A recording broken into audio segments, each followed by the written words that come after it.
Okay, so here's an Empacher 8. We just took it out of the cover. And we've done small jobs on this thing before.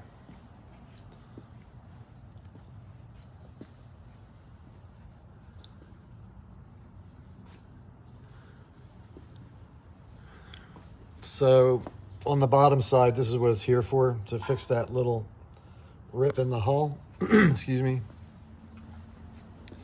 And it's just got some slight water stains on it. Probably because it went in the cover after it was wet, maybe. Don't know. We'll probably clean up the whole hull though. And then I get into the tight quarters here. Whoops. Excuse me.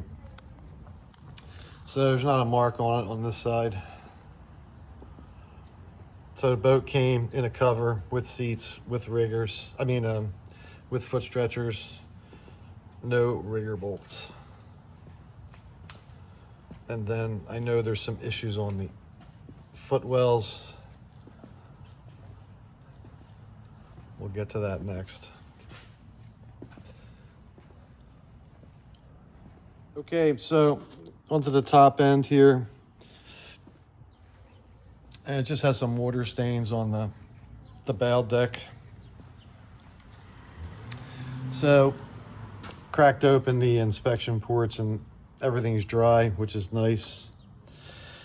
So we had done some work to the interior of these before because the heels are hitting the inner hull. And there's actually a very easy way to remedy that through rigging. And then we had installed some non-skid down at the carbon to diminish the rubbing effect of the water bottles.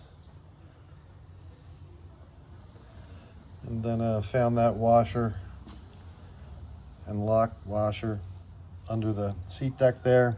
So you can see the water bottle still, something's rubbing just on the one port side there. I found another washer. So the stuff that we had fixed has held up with the exception of the stroke seat. And I mean, it needs to be rigged. That's the solution. Because when you get up here you can see, so pull that heel up. Yeah, so you can see the carbon piece that we put in, and then it's just past where they had dropped in some non-skid there to diminish it. But I mean, that's some serious, it's almost through the bottom of the frickin' boat, and you can see the heels of the shoe are just wearing away. So the solution is, you know, I don't get paid for rigging advice. And then another thing interesting, and you know, just this past week at Henley, we watched University of Washington, who we do work for occasionally, that they slid right over into oh geez, I forget what you call them. Boom. The boom. Bing, bang, boom. And they definitely did a bing, bang, boom. So what happens is, you know, the coxswain thinks he's touching the rudder. Now, I don't know if this is the case with them. I shouldn't even have mentioned them, but we did see it. And so your coxswain's got his hand on the side of the flange, and they can feel where that yellow tape is, so they know when the rudder is dead straight, okay?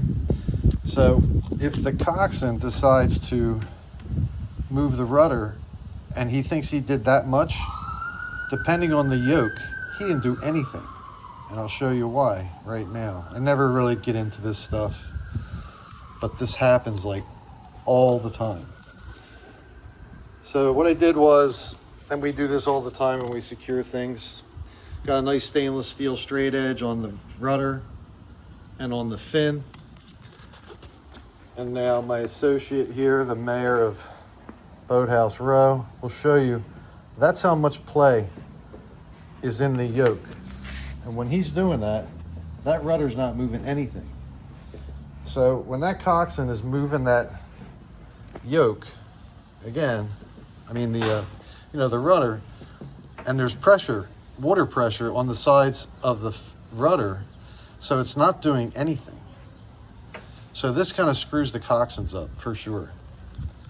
So coxswains out there, you should be checking this stuff, not the coach, you, coxswain. This is your job.